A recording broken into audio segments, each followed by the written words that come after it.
Pour commencer cette partie, j'aimerais faire un petit point sur le vocabulaire. En effet, donc le système nerveux fonctionne grâce à ce qu'on appelle l'influx nerveux, dont on verra plus tard à quoi ça correspond du point de vue neurophysiologique. Alors, au niveau vocabulaire, les voies qui transmettent l'influx nerveux du centre vers la périphérie, donc du système nerveux central vers l'extérieur de l'organisme, sont dites descendantes, motrices ou efférentes. Il faut bien voir que quand on est en neuro, le système nerveux central est le centre de tout. Donc tout ce qui amène de l'information du système nerveux central vers l'extérieur, c'est-à-dire vers les muscles, vers les organes, etc., ce sont les voies descendantes, motrices ou efférentes. A contrario, les voies qui, en sens inverse, conduisent l'influx de la périphérie vers le centre, donc c'est-à-dire la périphérie pouvant être par exemple la peau, les muscles, l'estomac, les organes, les viscères, sont dites ascendantes, sensitives ou afférentes. On va commencer par parler du système nerveux central sur lequel on va s'étendre un petit moment. Donc voici une image de l'encéphale, donc une image qui a été prise dans la revue National Geographic, que vous connaissez probablement, donc The Human Brain, un cerveau humain. Donc l'encéphale est composé du cerveau, que vous voyez ici, du cervelet, que vous voyez ici, et du tronc cérébral.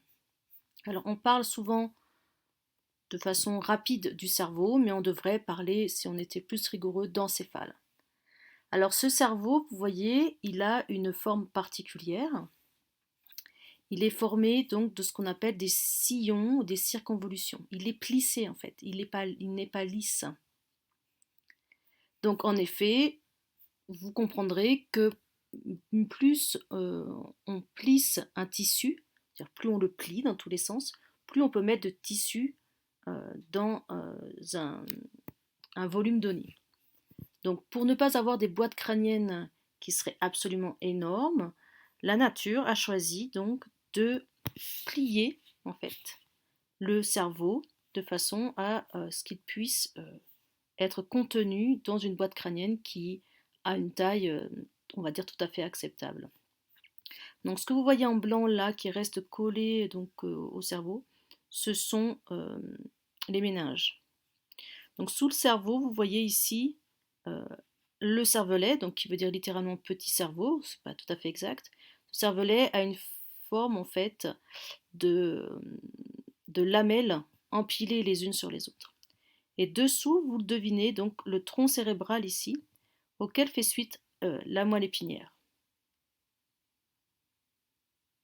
Alors ici, vous avez l'avant du cerveau, et ici, vous avez l'arrière du cerveau.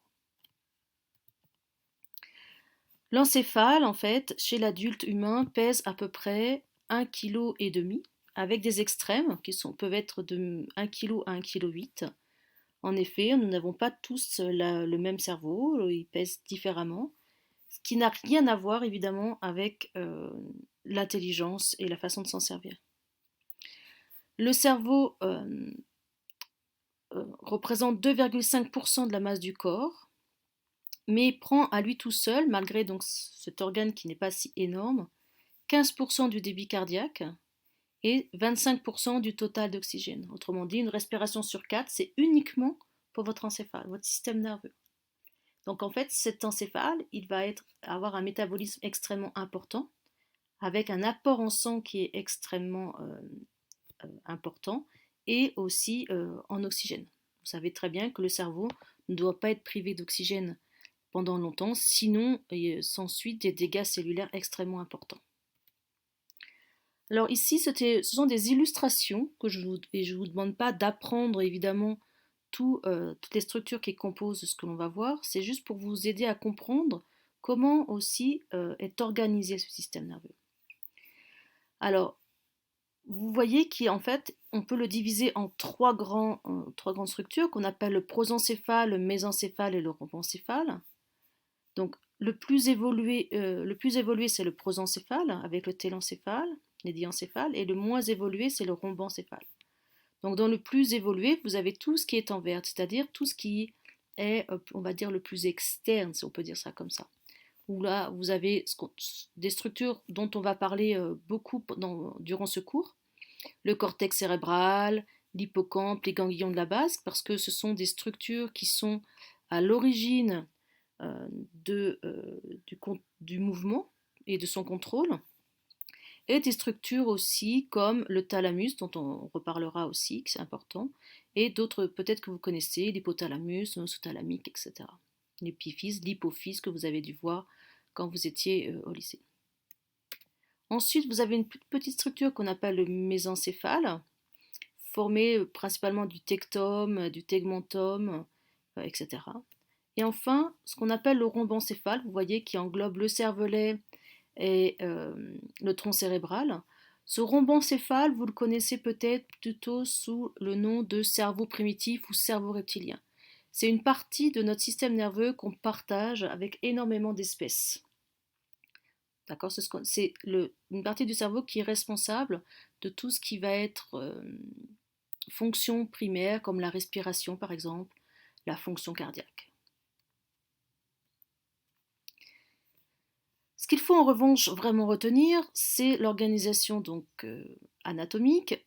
Le cerveau est formé de deux hémisphères, l'hémisphère gauche et l'hémisphère droit. Et on va le revoir plus tard, mais vous savez probablement que tout ce qui arrive du côté gauche du corps est traité par l'hémisphère droit, et inversement, tout ce qui arrive du côté droit du corps est traité par l'hémisphère gauche. Et aussi pour le cortex moteur, par exemple, tous les mouvements du côté gauche du corps sont élaborés par l'hémisphère droit, et tous les mouvements du côté droit du corps sont élaborés par l'hémisphère gauche. C'est-à-dire qu'il y a un croisement qu'on appelle une décussation. Donc vous avez deux hémisphères, gauche et droite. Chaque hémisphère est composé de 4 lobes. Donc en tout, ça fait 8 lobes, 4 par hémisphère. Vous avez en avant le lobe frontal, au-dessus le lobe pariétal, en dessous le lobe temporal et en arrière le lobe occipital. Ça, il faut connaître ces termes par cœur. Ensuite, vous avez, comme on l'a vu tout à l'heure, le cervelet ici avec sa forme particulière et le tronc cérébral qui est carrément dessous le cerveau. Donc juste pour noter ici, parce qu'on en reparlera, vous avez ici le cortex moteur. Vous avez d'autres vues ici du cerveau. Donc ici, vous avez une vue de dessus. Donc vous voyez bien les deux hémisphères gauche et droite, donc avec le lobe frontal ici en avant et le lobe occipital ici en arrière. Ici, vous avez une vue donc comme si on avait séparé donc les deux hémisphères. Et vous regardez l'intérieur d'un hémisphère. Vous avez ici l'avant, ici l'arrière avec le cervelet. Vous voyez ici le tronc cérébral avec le bulbe qui est un renflement qui est caractéristique du tronc cérébral.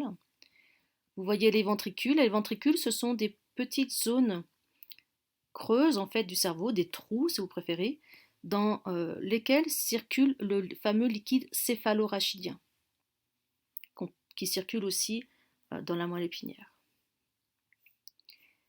Et ici, vous avez une vue de dessous, donc avec évidemment ici encore les deux hémisphères, le cervelet, et ici le début de la moelle épinière.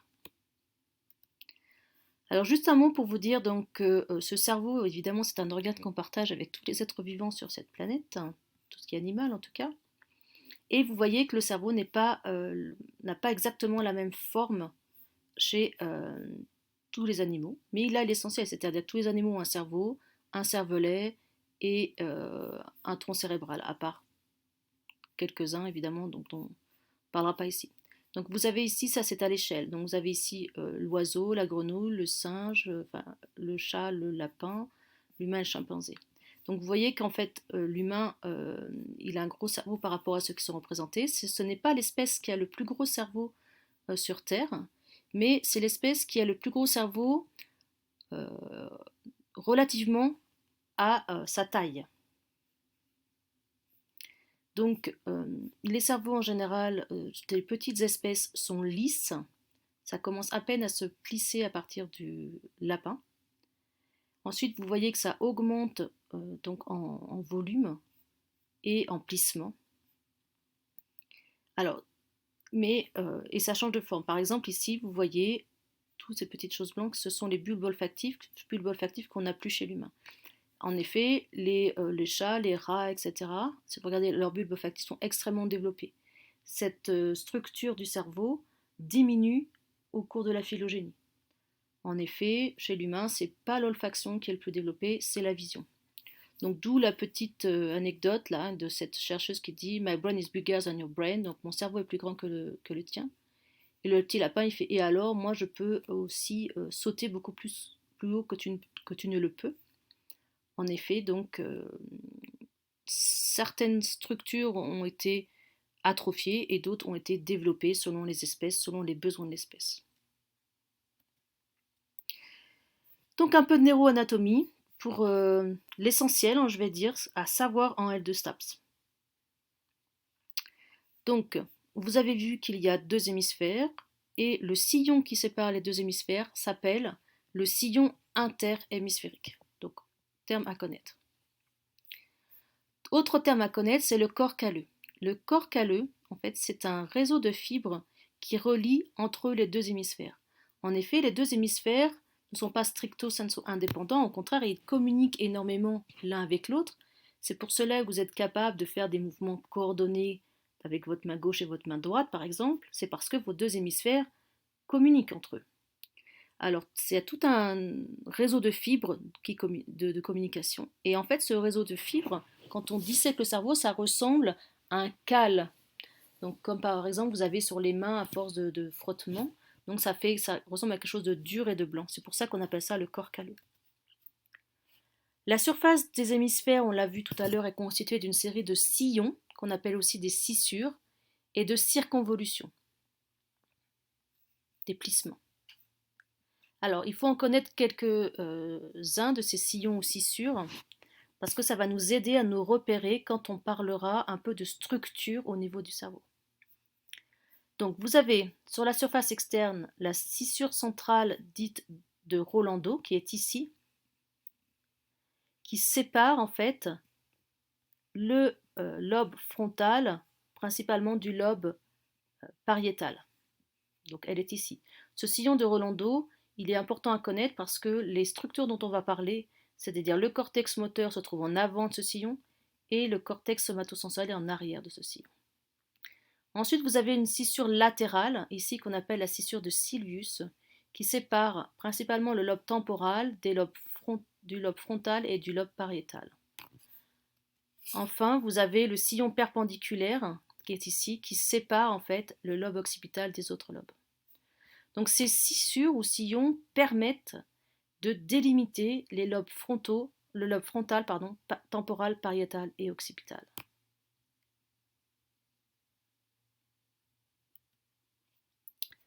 Donc puisqu'on parlait de structures à connaître, dont on va reparler beaucoup dans ce cours et évidemment dans le cours de Nampiala, vous devez connaître certaines structures qui sont notées ici. Alors ici, vous avez une coupe frontale de l'encéphale, c'est-à-dire qu'on a coupé parallèlement au front. Et évidemment, on a coloré. Donc voilà ce qu'on doit retenir. Tout d'abord, la structure la plus externe ici, qui représente tout ça, c'est le cortex. Ce cortex, il n'est pas très épais, il fait de 1,5 à 4,5 mm. Mais on va reparler beaucoup puisque c'est le lieu en fait d'intégration des signaux, notamment des signaux sensoriels. Et c'est le lieu aussi où vont se former les commandes motrices, par exemple. Il y a énormément de neurones dans ce cortex. D'autres structures, donc, vous devez déjà apprendre pour être familier avec les noms, ce sont ce qu'on appelle les noyaux gris centraux ou les ganglions de la base. On les appelle les structures sous-corticales parce que vous voyez, elles se trouvent sous tout ce qui est marron, en fait, sous le cortex. Donc ces noyaux gris centraux sont le noyau codé ici, le putamen, le noyau sous-thalamique, la substance noire, par exemple. Et ces noyaux gris centraux sont extrêmement importants à connaître et à étudier en L2 STAPS, puisqu'ils sont responsables du contrôle du mouvement. Je vous donne un exemple de pathologie de ces noyaux gris centraux. ici, au niveau de la substance noire, une partie seulement de cette petite substance noire va être détruite et ça va vous former la maladie de Parkinson. Donc vous voyez juste un tiers à peu près de cette structure eh bien, est impliqué dans tout ce qui va être contrôle du mouvement. C'est pour ça que les Parkinsoniens vont avoir du mal à élaborer un mouvement, vont avoir des tremblements essentiels, etc. D'autres structures dont on reparlera, donc c'est ici le thalamus, là, en orange en fait, ici. Donc ce thalamus, c'est vraiment une plateforme centrale de réception des informations sensorielles, mais aussi de transmission des informations motrices. On parlera aussi d'autres structures, comme ici en violet de l'hippocampe. L'hippocampe, c'est une structure qui sert à énormément de choses, dont la mémorisation, et aussi, dernièrement, on a su qu'elle servait aussi à s'orienter dans l'espace. On parlera aussi de l'amygdale, donc l'amygdale ici, qui est une structure du cerveau ici, qui est une structure qui est impliquée dans la gestion des émotions.